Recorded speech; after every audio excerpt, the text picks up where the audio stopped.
but it's one of those things. It's so hardwired now. I don't know that it could be fixed. But hey, yeah, we'll play Kevin, with it. you're a beautiful human, faults and all, brother. Oh, man, my faults are what make me. There's no doubt about it. Well, with that note, let's go ahead and let's dial in some intro music and start talking here, if that works for you. Let's do it.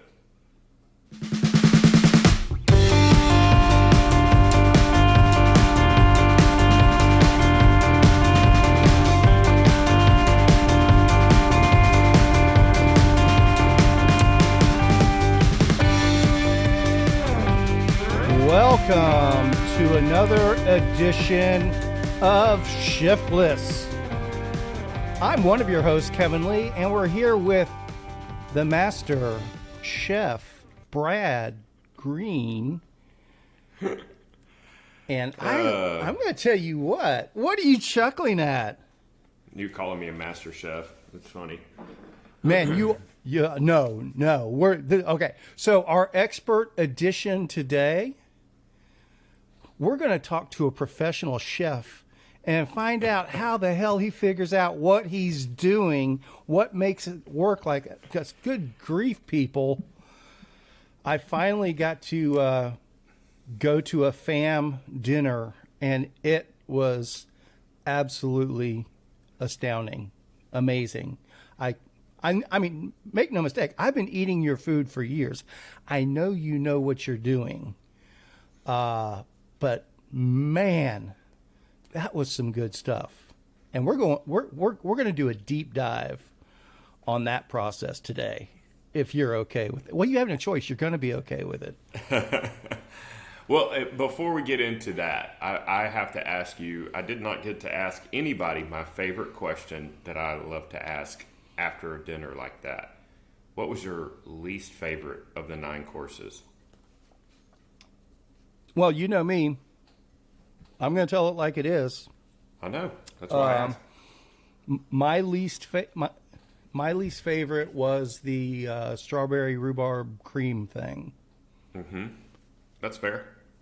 There's the main reason for that, and I'll be perfectly honest with you again, because that's what I do. Texture. No, actually, I mean the cream in general. You know, neither Jan or I handles dairy very well, and the rest were tolerable for me. Yeah. And, I mean, don't get me wrong; they tasted wonderful, but it's you know it's the down the road issues. Yeah. But that one, that strawberry rhubarb cream, it was too much. It was overwhelming on the cream side for me. Yeah.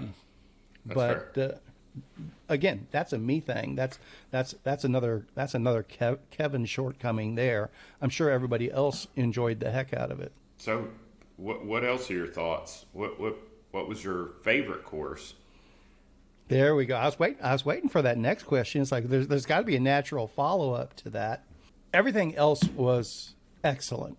You know, everything was 9 to 10. Probably my favorite was, what was it, pasta bolognese, or what'd you call it? Yeah, bolognese, pasta bolognese. Okay. That man, that was special. Make no mistake, everything else was special too, but there was something about that pasta dish where everything was just so perfectly balanced. And then obviously just that was literally the best bite of pasta I'd ever had in my life. It was the perfect texture. It was the perfect flavor. It was the perfect ratio of sauce to pasta. And, you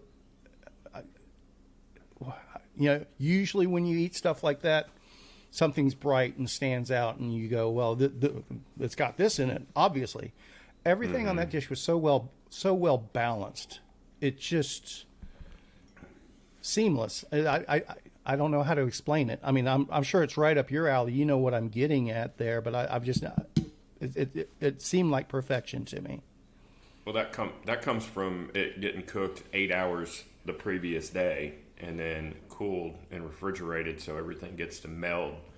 So nothing really stands out. It's more of a homogeneous wash of flavor, but there's all big flavors that are in concert, if you will. Yeah, very much. So it's like that second day lasagna sort of Yes. thing where Yes. makes a lot. Soup is soup, stew is stew, all that kind of stuff.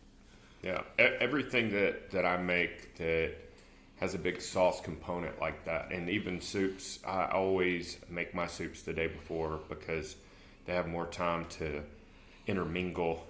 If it's okay with you, what I would love to do is just do a quick run through of the meal course by course and just give you my thoughts, but I want to hear where you were coming from as you put each piece of that together and your process about I'm fascinated by that right now, quite frankly, because as you started doing it, it was each course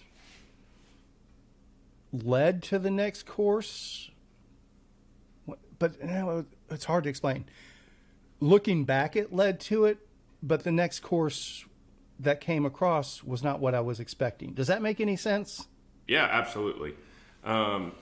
So, first of all, I try not to follow any particular. I don't stay within any genre. As far as we don't stick to Italian. I don't stick to French or anything. I like to be kind of all over the board, and we do have a somewhat of a structure in the fact that I always start with soup. I think that soup is extremely underrated. People that have been to my dinners are probably tired of hearing me tell this, but I just think that soup is one of those things that if it's made with love, it can be amazing. Almost every soup has potential to be incredible, but we as a society have kind of fallen out of love with soup, and it's been this downward spiral where we have less people ordering soup, there's less effort that goes into the soup, so therefore the soup is not as good, and less people order it, and then even the people that order it aren't pleased with it, so it's just been this downward spiral. So I try to make a soup to start. First of all, I think it's going to sound kind of funny, but I think that they're given that common misconception of soup where people have fallen out of love with it. I think it's a beautiful way to kind of start our relationship, because I set a bowl of soup down and everybody typically goes, soup? And then after they taste it, they go, oh, wow, okay. And then it's like, okay, now we can be friends, So it kind of starts things off and kind of pushes back some of those assumptions, those preconceived notions. And then I like to do, a salad, heavy app, and I like to, like you said, balance not only temperatures, flavors. I like to put something on the next course that's going to play off of the previous course, if not be complemented by it. Like to your point about the cream, like you can't serve 3 cream dishes in a row. You've got to continue to excite the taste buds. Otherwise, you're doing the same thing you would do if you served an entire platter of the same thing and ate it. You get this palate fatigue, which is what we're trying to avoid. And that's why there's always an acid component. There's a fat component, and they're trying to balance everything within the dish so it's a standalone dish, but also make sure, like I said, that the next course is balanced between the 2 courses that's being served. If that makes a lot of sense. But as far as courses, and I love pasta, like you were saying, and I've been on this pasta trip for, better part of a decade. But so I always serve some form of a pasta. I want to get a pasta cutter so I can make like tubes and penne and rigatoni and that kind of stuff. But it's just an investment. I have a roller so I can do hand cut. I can do raviolis. We've done our fair share of raviolis. And then I also intermingle in gnocchi. I've actually done some Japanese sweet potato gnocchi. We do regular sweet potato gnocchi. I've done pumpkin gnocchi. One of the fun ones we did was I did a chocolate ravioli with burrata and butternut squash. So it was a savory chocolate ravioli. Crazy good. But anyways, and then obviously we finish with desserts, and sometimes we do 2 desserts, sometimes we do 3 desserts. It just depends on how heavy the meal is, how light our desserts are, what time of year it is. And that's the other thing, is I always try to take into consideration what the weather is going to be. If it's hot, obviously I'm not starting with a hot soup, and then if it's in the middle of the winter, I'm going to serve heartier dishes and obviously seasonal stuff as well. But that's, I don't know if I answer your question at all. It got us going down the path, that's for sure. Hey, soup is good food. I'm surprised that soup has fallen to the wayside, like you described, because we're huge fans of soups in this house, and I thought that was a fantastic way to start the dinner. So, let's start there. Walk me through that. What for our listening audience? What was the name of the dish? What inspired it? What were the general ingredients and your goals with it? And after you go through that, for what it's worth, I'll give my impressions if that's okay with you. Fair enough. So, I've been a radish fan for a long while. My mother used to eat radish sandwiches, and I thought she was crazy. And she always, during the summer, would always have fresh radishes. She'd cut them and just put salt on them. And I tried them for years, and it wasn't until I was an adult that I actually began to enjoy them. And then probably through TikTok or Instagram or something, I saw people roasting radishes, which was something I never thought of. We roast everything else, turnips and beets and, every other root vegetable, carrots. And so that's kind of where that started. And then I was trying to figure out how to make a soup out of it.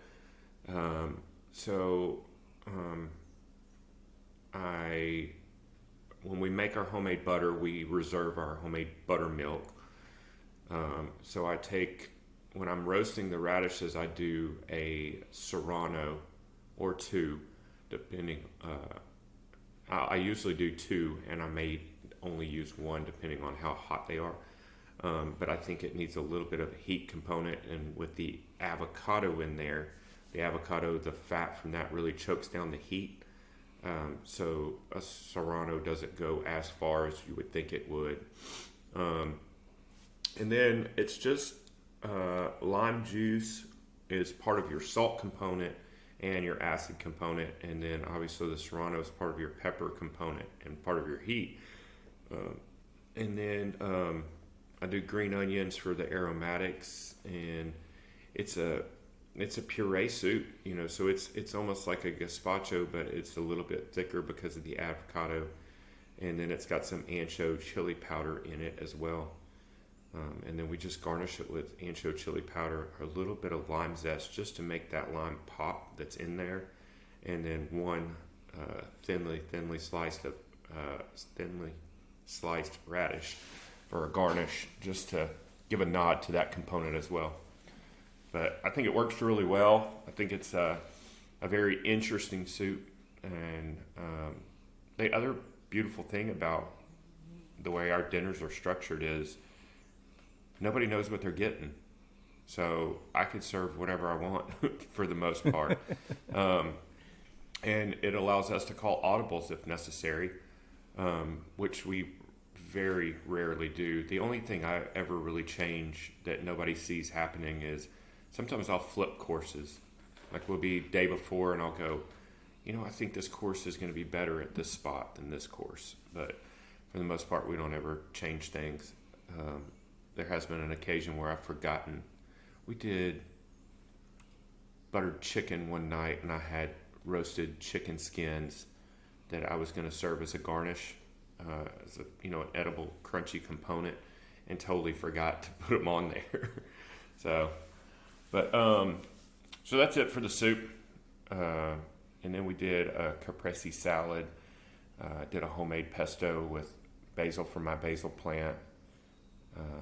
Roasted cashews, Calabrian chilies, fresh lemon juice, olive oil, a little bit of salt. And then, so that gets marinated. Marinate the mini pearl mozzarella balls. And then about 10 or 15 minutes before service, I take the San Marzano tomatoes and the heirloom cherry tomatoes and cut those and sea salt them so they wilt. So the tomato juice water is kind of leached out. So you get that big tomato flavor. And that's what I use to toss with the mozzarella balls. Kind of thins that cold pesto back out and imparts its own flavor and causes everything to meld. A little bit of, and that just, that's a very simple salad, but big flavors when it's cared for correctly. A white balsamic reduction on top, which I take white balsamic vinegar and obviously reduce it, and then sweeten it with local honey, and that also causes it to stabilize and thicken once it's cool at room temperature. A little bit of extra virgin olive oil and salt and pepper. Simple salad, but like I said, it's the ingredients and how they're cared for. What did we do? Course 3. Well, hold on.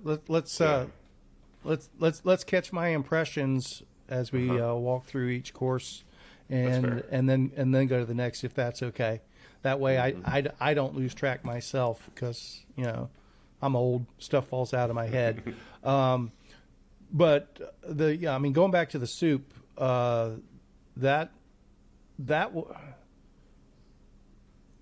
was a fantastic way to start the meal off. It was completely unexpected. It was completely new. I've never had anything like that before, and I definitely appreciated the chilled soup going into the summer like we were. It was a nice way to start off an evening meal in shorts sort of thing, and I think it really set it up for the variety that we were about to come across, because that soup itself, it didn't make it obvious that, hey, we're going this direction or we're going that direction. It opened up the possibilities. It's like, this could go so many different ways from here, and I touched on it with the pasta bolognese, but both the soup and caprese salad, is that what you say it's called? Yeah. I've heard it said so many different ways, and it's one of those that I always read, and I've always heard it. Sure. And I hate to use the most pretentious pronunciation for things, but the way I understand is it's supposed to be caprese, but it sounds so fussy. So let's call it the Chevrolet Caprice salad. So the Caprice. That's what we should just call it, the Caprice Classic. I may call it that in my next dinner. Very good. But both the soup and the salad, and again leading into the pasta bolognese, the subtleties of each of these courses and the subtleties of all those flavors, where it's like, like the pesto. I'm one of those that I stay away from pestos in general because usually they're just so overwhelming. But when it's just there in the background and it accents everything else, it's like that's ideal. The soup the same way. I mean, by the way you describe the ingredients, somebody could go, well, that's guacamole sort of thing, almost. Right. But that is not how it came across at all. Yeah.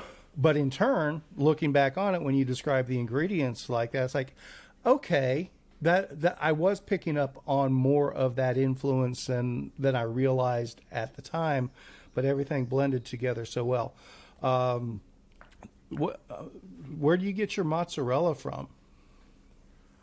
So that actually comes from Central Market. Okay. Who is Brendan and I were talking, and he goes, "You make your cheese," and I go, "Man, every year since probably 2012 this is the year that Brad makes cheese. This is the year that Brad makes cheese, and every year it goes by, and I have not made any cheese. I have made a couple of wheels of cheese, but nothing really just to get excited about. But I have cheese baskets and rennet, and I have all the supplies. Too many irons in the fire. And I was actually out at Dry Creek Ranch up in Forestburg last season and went over to buy some homemade yogurt from them because they're right down the street from where I do a function. And there was a gentleman there making cheese, and I just happened to walk in, and I fanboyed out so hard. I couldn't even stop myself in the moment. I was like, "Look, I will come back. I'll. You see all the stuff you're cleaning? I will clean all of this. I will scrub the floors. I'll do whatever it takes. Just teach me some of what you're doing when you're." I said, "I'm not asking for trade secrets or anything." I said, "I just want to be involved in the process, and I can keep my mouth shut and just watch and listen, or if you want me to ask questions or whatever." And I said, "I'll bring you a bottle of whiskey. I'll do whatever it takes." He ended up showing me around, and they only make cheese when milk is abundant. Once they go into hotter weather, the cows kind of slow down production, and but they have an entire cheese locker that he took me on a tour of. We cut up multiple different cheeses that he's been making. I was amazed, blown away. But I'm getting off subject, sorry. So, store-bought mozzarella. But Okay. but I do have ambitions of making my own cheese. It's a lot. We put 9 courses out of this kitchen between just Paula and I. Normally when you go to a restaurant and eat something like this, there's an army of chefs working in the background. Not going to get into that just yet. Okay. Don't want to go down too many rabbit trails, but that's fair. definitely something I want to talk about later, because the production itself was amazing as well. But let's put that in chapter 2. That's fair. All right. So after the salad, remind me. I'll be honest. I was trying to remember all the courses yesterday, and I couldn't remember. Nine courses is a lot of food, It really is. Particularly when all of it is so good. What was next after the salad? So I did a grilled white peach with a peach whipped goat cheese, bresaola, and a fresh wild ramp oil. I know it sounds like a lot. And there was a little bit of fresh ground black pepper on there, which I thought was a good component. That's just, man, I love stone fruit. And, the grill is kind of the nod to, hey, summer's coming, grill's firing up, let's put some grill flavor in here without going crazy. And I just think grilled peaches are some of the best. That was excellent. That was a phenomenal taste delight, for lack of a better term. Nothing like I'd ever had before. And again, just the way all of those pieces came together and balanced out, that was a nice next step, no doubt about that. Which led us to what next? So then we did truffalo lobster bites on a puffed rice taco shell, if you will, pickled celery and pickled mustard seed. I think I told you this the night of dinner, but when this truff hot sauce first hit the market, you know, I tend to get, I won't call it obsessed, but I get in a rut with an ingredient, and I'm like, I was trying it everywhere, like mixing it with ketchup, dipping French fries, you know, putting it on, you know, various things. And I was like, this has got to have a really fun place to be.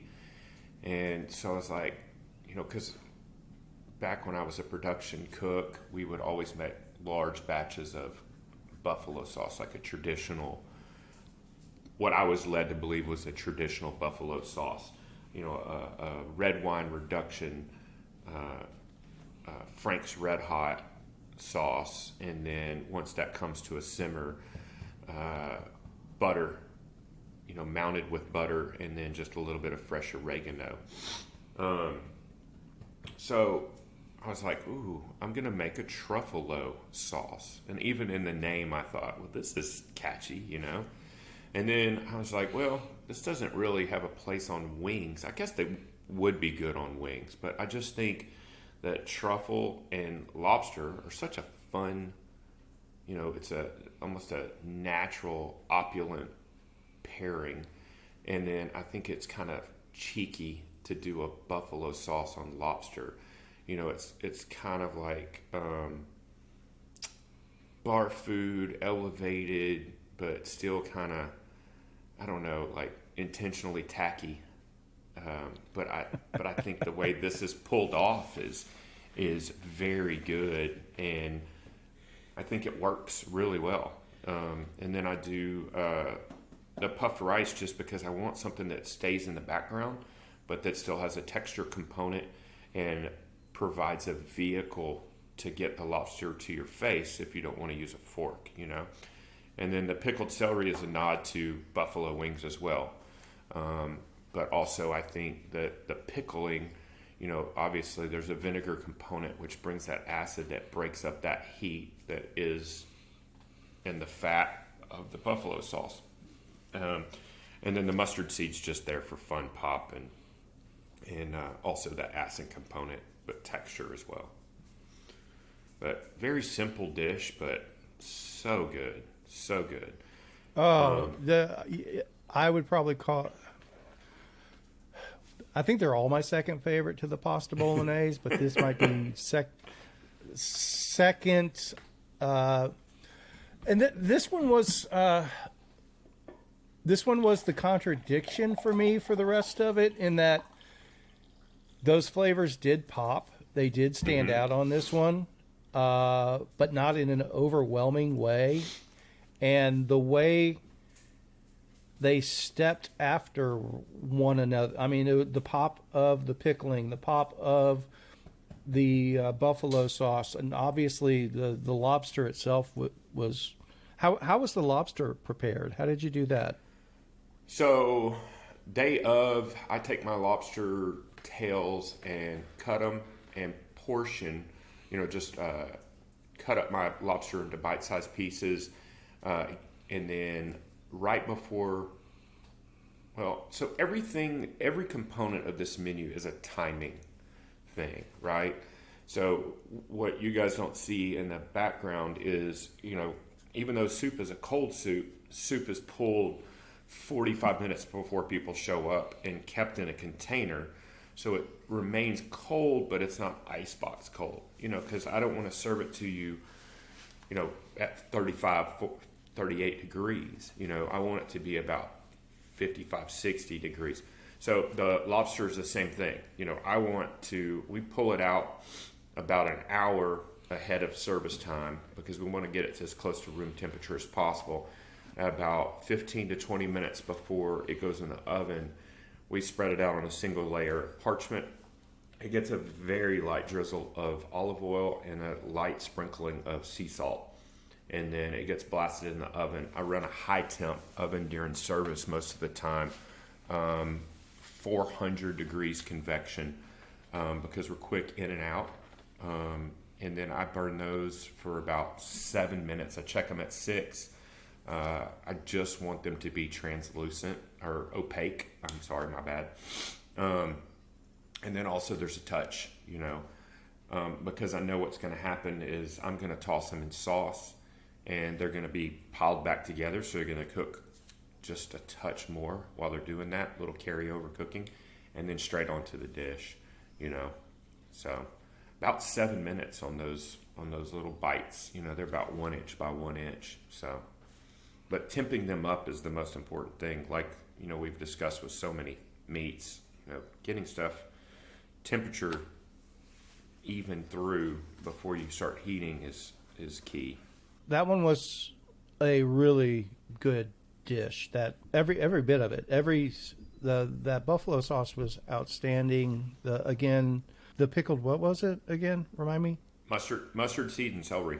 That went together so well. And then the puffed rice shell, that the texture of that, and yeah, I rednecked it. I threw it all in my hand and ate it with my hand. And I tried to do it with the fork to begin with, and that just wasn't working. And it tasted so good as a taco. That was a very, very unique experience. So thank you for that. That was really good. And where did we go next after that one? So then it's on to pasta bolognese. So that's homemade pasta. Obviously homemade bolognese, and that was pork, and then the beef was from a cow that I was lucky enough to get half of, that was grown or raised like 5 miles down the road, that I actually helped feed and stuff. And then so the bolognese is, it's a it's a traditional just meat sauce, if you will, but it's the way it's made, that once again, I sound like a broken record, but I think a lot of people misunderstand when I say, it's not just about the ingredients, it's how the ingredients are treated, meaning what time, what order they're introduced into the pan, what the pan's doing, how they're seasoned, layered, everything. Because you can take a list of ingredients and you can turn it into 100 different dishes, depending on how you treat it. You can end up with way different flavors or blah blah blah. Anyways, so it's it's a traditional bolognese made with a mirepoix, celery, onion, garlic, or celery, onion, and carrot, all finely diced and sauteed off after the meat has been browned, and then pancetta rendered, and then tomato paste browned off, San Marzano tomatoes, basil. I do basil stems because I have basil stems after making my pesto, and then bay leaves.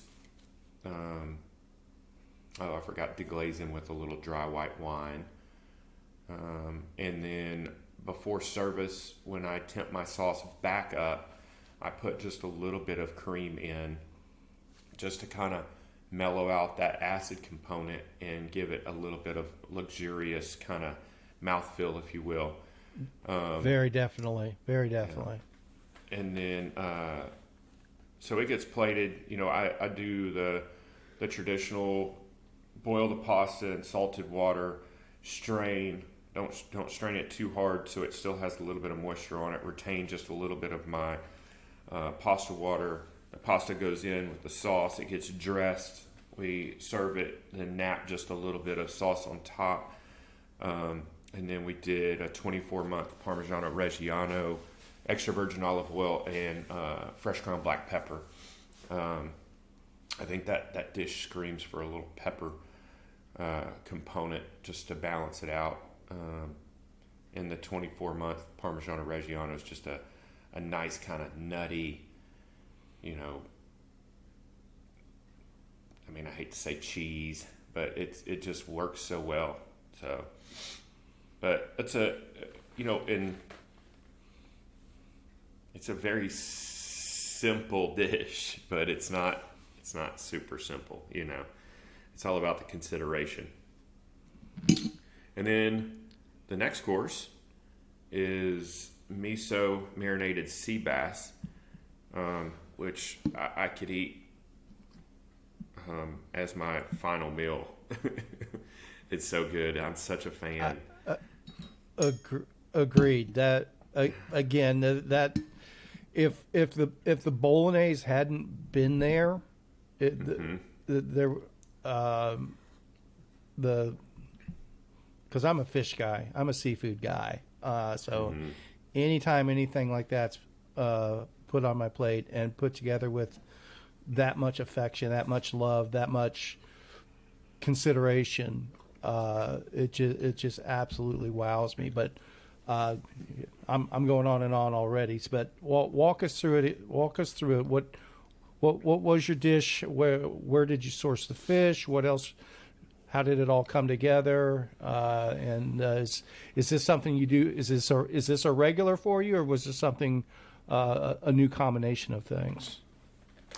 So it's a regular dish I play around with. You know, the evolution of a lot of dishes in our kitchen is something will come onto my radar, whether it be an ingredient or a technique, and I'll start making it, and I'll make it over and over and over and do slight refinements until I think I have it perfect, and then I'll do it, you know, a couple more times, and then it gets filed away, and then it'll show its head, you know, in another year or so.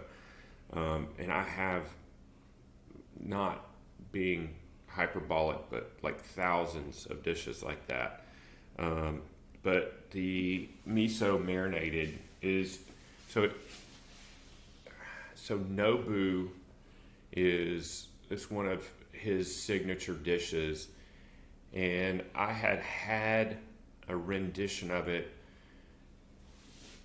maybe 6 or 7 years ago and thought it was, I didn't know how it was made, I guess. You know, I knew it was miso, and I knew there was a sake component. I knew, you know, I knew the keys to it, but I didn't know techniques and everything.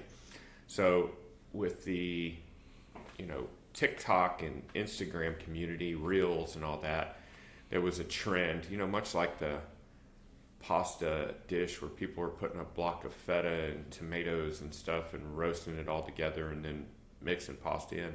Yeah, it was a trend, food trend, you know, on social media there for a while.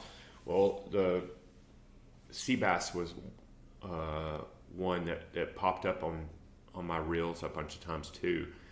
And I just took it as a hint, hey, let's try this. So I had, you know, I do a lot of shopping at the Asian Mart. When I go, I'll buy a lot of miso because I love me some miso. So I had a bunch of miso on hand and bought some sea bass on a whim and made it for the wife and I.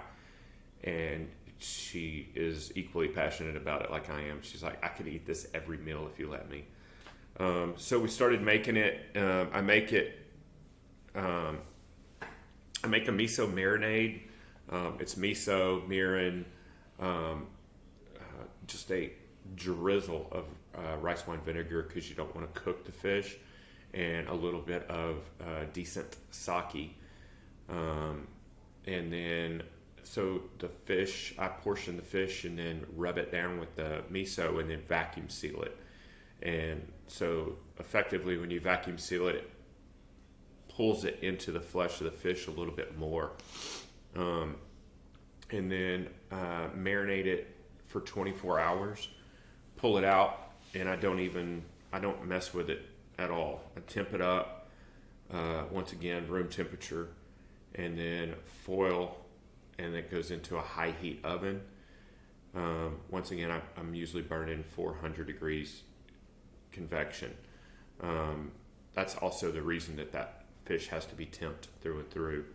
And then I hit it with a torch right before service, or right after it comes out of the oven, to caramelize those sugars from the miso, and the mirin, and it makes it's so good to have. Took it over the top. It really did. Does. It's such a balance of sweet and savory, and then you have the unctuous of the fish. I mean, it's just such a beautiful combination. And then I did it on a bed of just real simple forbidden rice, which is a treat in itself. I mean, forbidden rice is not something you see a lot. It's a black rice, has almost a rich feel to it, and I think it's a great visual contrast. It's also a great textural contrast, as well as flavors. But I do that real simple with chicken stock to give it some richness, so it can stand up to that fish, because that fish has a lot of flavor. And just chicken stock, a little knob of butter, and bay leaf and sea salt. And it's a pretty simple dish once again, but it's about the balance and flavors, and how you treat the ingredients. So I do get the best sea bass I can find. Central Market has some of the best seafood. We don't have a fishmonger's market around here or anything like that. Right. Like we're not in Seattle. So, and I think I mentioned to you Saturday night that I had just started my own explorations into forbidden rice myself, and I'm definitely a fan. So I was really pleased to see that in conjunction with some just primo seafood like that. But anyone that's listening, if you find you some forbidden rice, give it a go. It's good stuff. And the reason, little quick snippet, the reason it's called forbidden rice is it was only allowed to be eaten in the Chinese. I forgot what dynasty it was, but the emperors and the affluent were the only ones allowed to eat it. So that's why it was forbidden. So pretty interesting. It was a hoity-toity food even back then. So.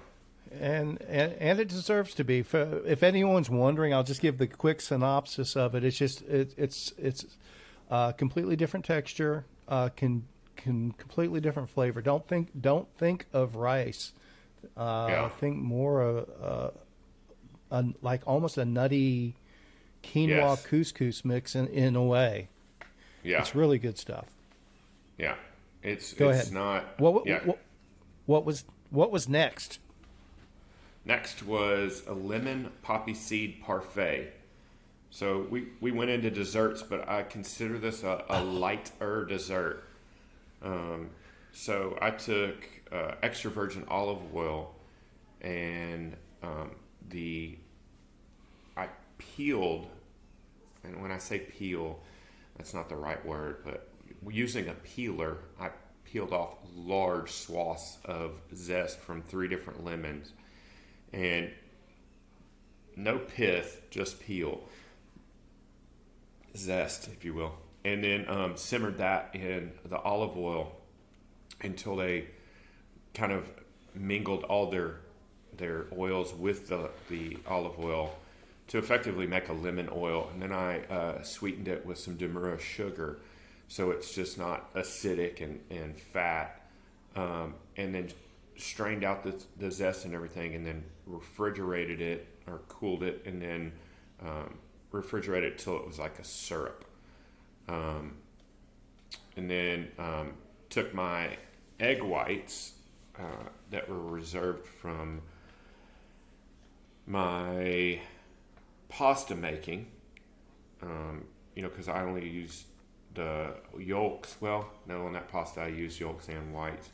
But I took the egg whites and whipped them, and then I took whipped cream and whipped it, and then folded in a little bit of fresh lemon zest, poppy seeds, and drizzled in the lemon olive oil. And then that gets put into a lined pan and then into the freezer to set. And then it gets temped up slightly before service so it's not rock hard. And then portioned. And then I had a candied lemon slice atop of that, which was an edible component as well. I just think it's a nice light foray into desserts, and the citrus component obviously falls well on the heels of the sea bass, because there's really no citrus component in that sea bass, and so without even thinking about it, it's a natural transition that people don't ever really make the connection. Those are kind of the way my little mad scientist brain works. That touches on when I kicked this off at the introduction, how those courses just really did complement each other so well, and man, I really should have eaten something before we had this discussion, because I'm getting hungry now, and I could definitely jump on some of that parfait right now. That was absolutely phenomenal, and the flavor combination was ideal. It was unique. Nothing overwhelming in it. Everything seemed to complement each other, but the texture of that one. If I had to rate any of the dishes on texture alone, what's the word? The mouthfeel, umami or whatever it is, or probably that parfait would be at the top of the list as far as that one goes. The texture of the parfait itself, and then just the trickiness, for lack of a better term, of those poppy seeds in there as well. That was really unique. That was really special, and just amazingly tasty. With it was dessert-ish, but it didn't come across as a dessert, almost like a dessert appetizer, for lack of a better term. Yeah, okay. It's a transitional dessert almost, you know. I try not to serve any, less the final course. I try not to serve any overly sweet, just too rich dishes. And if there is a rich component, I try to make sure it's not too sweet. And if it's, there's, like I said, it's always a balancing act. But the intention of the whole dinner is to, like you said, you know, take your taste buds on this roller coaster. I want you to be all over the board. You know, I want that little pop of the poppy seed to be part of the journey, you know. But that's a riff on a dish that I have made for probably 15, 20 years. I used to, I've traditionally made a white chocolate seed or white chocolate poppy seed parfait. And I wanted to do, you know, we're in the height of entering into citrus season where all the citrus is looking so good. So I wanted to give a nod to the lowly lemon, you know. We see it used so many different ways. And that's also why we did the drink we did as well. I forgot about that. That was amazing. Yeah. Holy hell. I'm a huge fan of that drink. That's dangerous for drinking by the pool. So, all right. Well, let's not lose track of that. Let's go ahead and describe the complimentary cocktail, and then we'll roll into what was after the parfait. So we used Sakuro Añejo tequila, which, you know, anytime you're making a cocktail, always make sure you buy decent liquor, something you would drink on a normal day. And then I made a lavender simple syrup, which was I do a little bit heavier than a 1-to-1. I do like a 1 to 3/4, so by volume, and I use brown sugar for my simple syrup. I did actual lavender leaves and lavender flowers to make a lavender simple syrup, and then did blueberry jam, which is interesting, and fresh lemon juice, and put that in a shaker and dry shake it and strain it over ice and top it with just a little bit of topo to just clean it up a little bit, if you will, and then served it with a candied lavender lemon slice. I just think it's such a great summer cocktail. That was awesome. That was tremendous. All right, and then after the parfait, we did the Laurel buttermilk panna cotta with oven roasted strawberries and rhubarb. Rhubarb's one of those things that there's a very short season for it, so I try to take advantage of it when I can. Just like wild ramps, in that third dish with the grilled peaches. Anytime I can incorporate something that's a short window, like when fiddleheads come in, I try to do fiddleheads when they look good, stuff like that. But so that's a bay leaf. Laurel is another word for bay leaf, or it's actually the name of the tree, the laurel tree. But I soak my laurel oak. Yeah, I take the bay leaves and steep the cream with the bay leaf to infuse it, just to give it another layer of depth. And then it's sweetened with local honey and also mixed with some homemade buttermilk and thickened only with gelatin. And then, and vanilla bean. There's vanilla bean in there too. And then I take the strawberries and rhubarb and mix them with just a little bit of sugar to kind of macerate them a little bit, and vanilla bean as well. And then they get roasted in the oven and then pulled and only cooled to room temperature. So those are done prior to service, leading up to service. And then that's a pretty straightforward dish.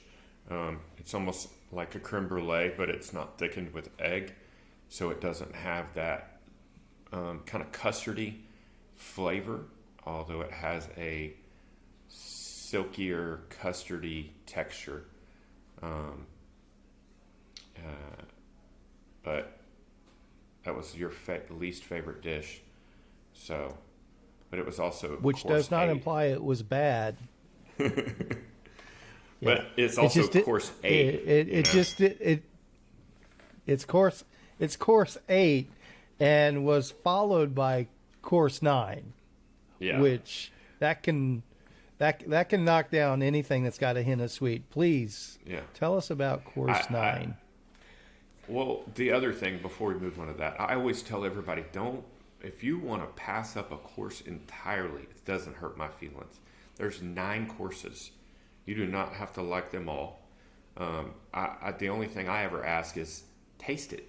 Just taste it, because you might surprise yourself. So course 9, we moved on. I did a coffee ice cream sandwich with the dark chocolate and almond coating. So it was a homemade coffee sponge cake for the top and the bottom layer, and then a homemade coffee ice cream. And then that was a multi-step process, but well worth it in the end. Because, once the cake cooks, it has to cool, and you want to freeze it to get it pretty cold so the ice cream doesn't absorb off into the sandwich itself and make it chewy. Then so you put your ice cream on and then let it chill again, then cut it and chill it again, and then dip it in your chocolate, and then freeze it. And then once it's frozen, then you have to wrap it so it doesn't you know, when you leave stuff unwrapped in the freezer, it can take on all the freezer. There's just something about the way a freezer tastes and smells, you know. So, but once that's done, it's done, which is amazing, you know. But there's a lot of steps leading up to it. And I think it's a fun summer ender. You know, that's when we're into the 80s and 90s in the summer, I tend to begin and end our dinners with cold, and sandwich in the warm ingredients in the middle. So, but that's it. And that is my sweet dish. I believe I was talking to the other table when I was explaining to them, because they were like, you know, I love how the poppy seed parfait wasn't overly sweet.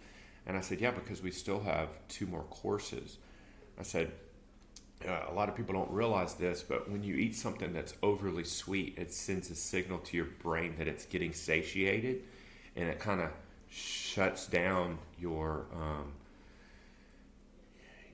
craving for food, because it lets your body know that it has calories coming to it, especially when something's overly sweet. So without you even thinking about it, you're going to get full quicker if you eat something really sweet, especially when it's unnaturally sweet, if you will. So that's the other thought process between not having something that's overly sweet in the middle there. But I think I've said everything I can say about this meal.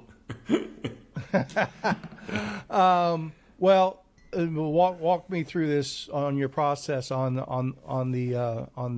Klondike bars. Oh wait, no, they're not Klondike bars. You son of a gun, dude! You know, it's been forever since I've had a Klondike bar, and I have to ask, from an ignorant standpoint, do they have a coffee component to them?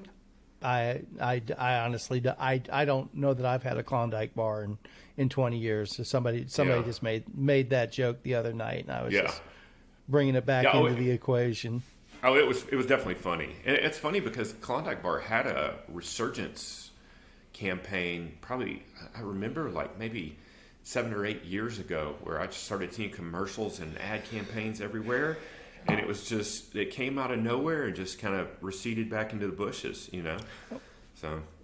Well, and, I mean, Klondike bars, that's basically just an Eskimo pie. That's not an ice cream sandwich, now that I think about it. There's no cake component to a Klondike bar, if I remember correctly. So. No, I don't think there is. I think it's just chocolate dipped ice cream.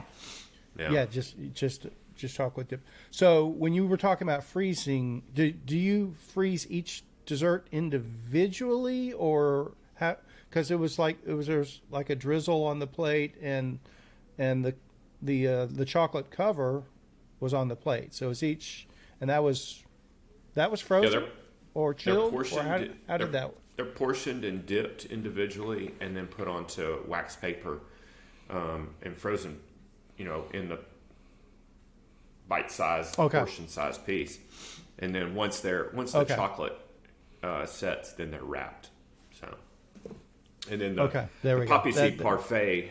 The poppy seed parfait is frozen in a loaf, if you will, and then it's pulled, temped, and then cut into portions prior to service.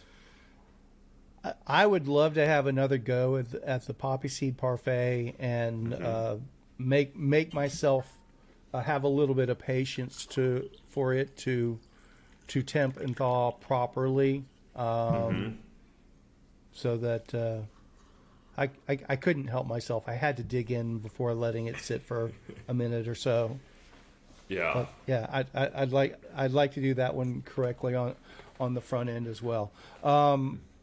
Yeah, I mean, Brad, no doubts about it. No surprise to anyone, but that was absolutely a phenomenal meal.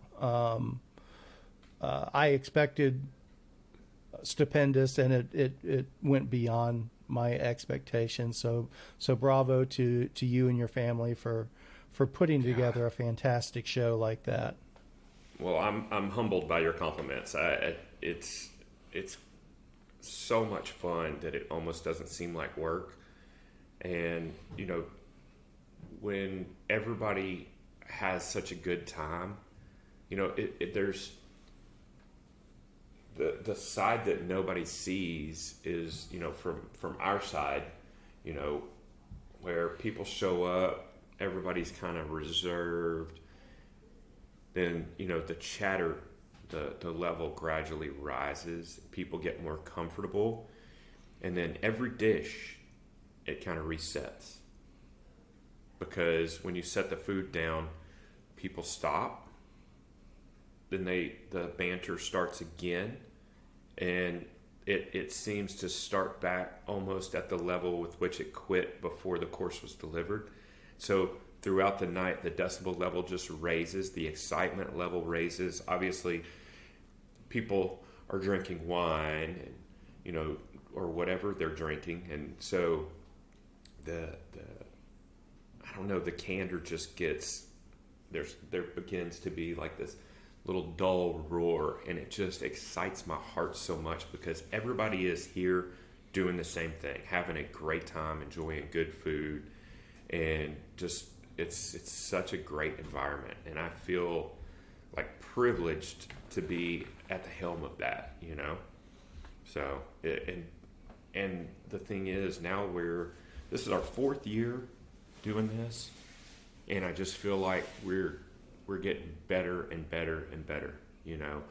Our food's getting better, but the flow and how I dare say easily we pull it off. What I mean is we're not, in our first year, 2 years, there was a little bit of clunkiness, if you will. I mean, it's totally different from being in a production kitchen, where you have an army, like I said earlier. We have, you have an expo standing on one side of the line that's doing final assembly, and you have, a saute, a grill, and, a fry, and a pantry, delivering all the different components to you. It's a whole different game. And so executing 9 courses with just Paula and I that's part of the challenge too, and that gets factored into, like I said, everything's a balancing act, right? So we also have to balance what we can pull off, and not just pull it off, but execute it to the best of our ability, because I don't want to send anything out that I don't think is as good as it can possibly be. My whole goal is to put food in front of somebody, and I forgot what it was we served, and somebody was like, I've never had this before, and I didn't think I liked it.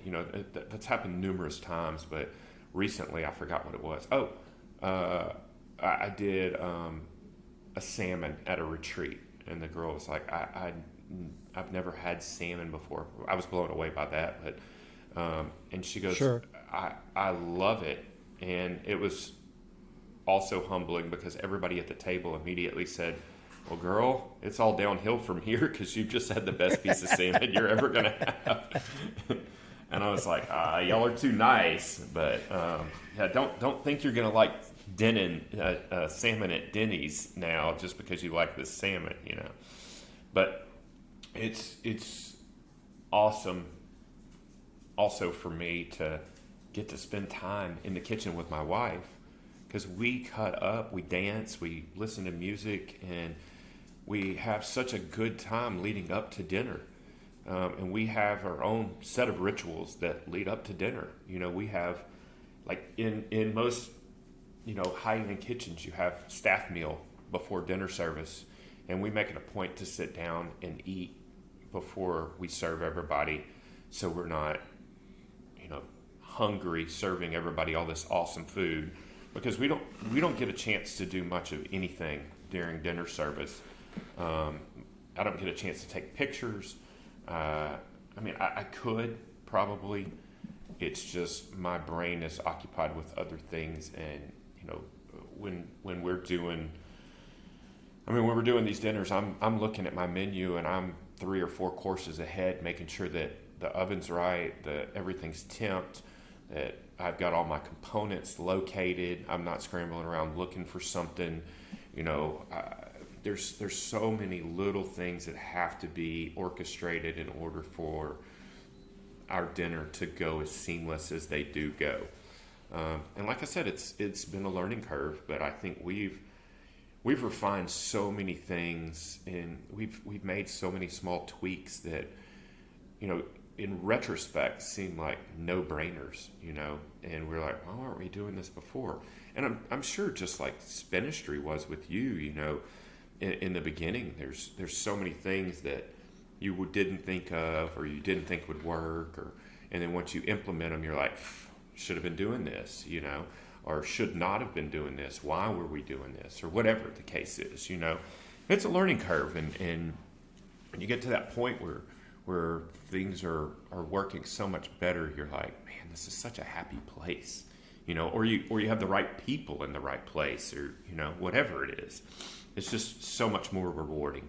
So, but it's amazing. I mean, I go for a Saturday dinner, because I know people want to know this, and it's been asked almost at every dinner.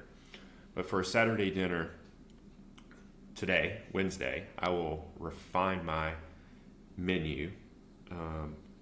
I will create my shopping list, and on Thursday, all I do is shop. So it's a short day. So I go shopping, and it's also a recon mission. It's much like you going to scout roads. I'm in the grocery store getting the items on my list, but I'm also taking a assessment of everything else that's going on. Produce, but also shelf items, like, oh, you know, this is my time to hang out in the grocery store and not be on a mission, even though I am technically on a mission. But I will, you know, go, oh, well, I didn't realize they had this, or, oh, this is looking good, or, you know, whatever the case is. And sometimes I leave, you know, 1 or 2 courses open and just create a dish with what I can find, or what I'm interested in. But that's future prep for future dinners and stuff like that, you know, the looking around, the reconnaissance. And then I come home, sort everything out, put everything away, and kind of go through my list again, make sure I've got everything, go through my menu, go back to my grocery list. I mean, that's the one thing that I do that nobody realizes, is I go over my menu. Paula and I will do it probably 20 times each day. Just go through the menu. Okay, we've got this, I need this component, this is going to happen here. And then I create a prep list same way. You know, I've got, like, just for soup, you know, I've got to roast the avocados. I've got to make homemade butter. I've got to extract the buttermilk. We've got to roast the serranos, you know, and then there's the cooling, the prep, you know, it needs to be blended, and then it needs to be seasoned, and then we container it, put it away, and then the day of service, we pull it back out, we check the texture, we check the seasoning again before service, you know. And that's just one component, but, you know, I make a prep list of everything that needs to be done, and on Friday, I wake up and get in the kitchen generally about 8:30, 9 o'clock, depends on what my workload is, and do, you know, just start chipping things off of my prep list. And I just put myself in the weeds and do as many things at one time as I can, and just start knocking stuff out. But there's other stuff that's going on too, because we make our bread, I make baguettes, and I make sourdough in the process of doing all the other stuff. And like I said, we make our homemade butter. So there's all kinds of stuff going on. So Friday I prep. It's usually till 7 or 8 o'clock at night, but we do make a point to sit down and eat lunch as well. Like I said, there's no sense in working around all this food if you're not enjoying some good food, you know. And then in the evening, I put on my sourdough loaves so they can proof overnight. In the morning, I get up, and that's where I start, is cooking off loaves or tending to my loaves. And then, get back after it. I cook all day Saturday, all the way up until service. I mean, generally we have 30 minutes to sit down and eat, and then it's right back at it, and like I said, we're constantly going over the menu, going over the prep list, making sure that I haven't forgotten anything, any component, anything that needs to be attended to. And I do put stuff on my list like check this, whatever it is, just to make sure nothing gets overlooked. And it's all part of the process of making sure that everything goes perfect on Saturday evening, And then all the way up until the time, 5 o'clock, we start building the little cheese tray that is the mingling tray for when people show up, so you don't have to just walk in, sit down with your cocktail, because everybody doesn't show up at the same time, even though arrival time's 6. We generally don't start serving until 6:30 because, we're serving cocktails and people are just chatting and getting to know each other and, making connections. And I think that's another beautiful part of how we serve our dinner is, you don't have to make any menu decisions, so that's off your plate, no pun intended. But that's, nobody's preoccupied with, well, what are you thinking about ordering? Or I've been looking at this, and so it's a right. more relaxed environment, and you've already paid your money, so you realize there's no checkout at the end, so we try to make that seamless as well. And I think that the types of dinners we do attracts the kind of people that we want to have here, that are not pretentious yet still have good taste. So it's kind of a kindred spirit kind of thing, and everybody seems to be of the same mindset, and they all get along really well. We've never had any sour grapes, if you will. Everybody that shows up is happy to be here, thoroughly grateful, And it's funny to have people come into your home and pay you for a meal and then just graciously thank you. It's such a overwhelming and humbling thing, and I just feel like grateful to be here. Well, we are definitely grateful that y'all are there, and that was an amazing experience. I highly encourage anyone that's even thinking they might try it, just don't think anymore. Just next available date that fits into your schedule. Just do it. Lots of similarities from us putting together trips and routes and things like that too. It's like, don't think about it, just do it. Go out there, experience it. You can't know what's coming. Just take it for what it is. Somewhere along the way, we need to talk about this somewhere down the road, but I've got to figure out a way to incorporate you into a multi-day ride or a spin a street, not an event, just along the same lines, just an intimate group that can really appreciate a combination of the ride and a good meal or a good series of meals. Play with that in your head. Let's see if we can. That would be fun. I think there's got to be a way to do it somewhat. I don't know.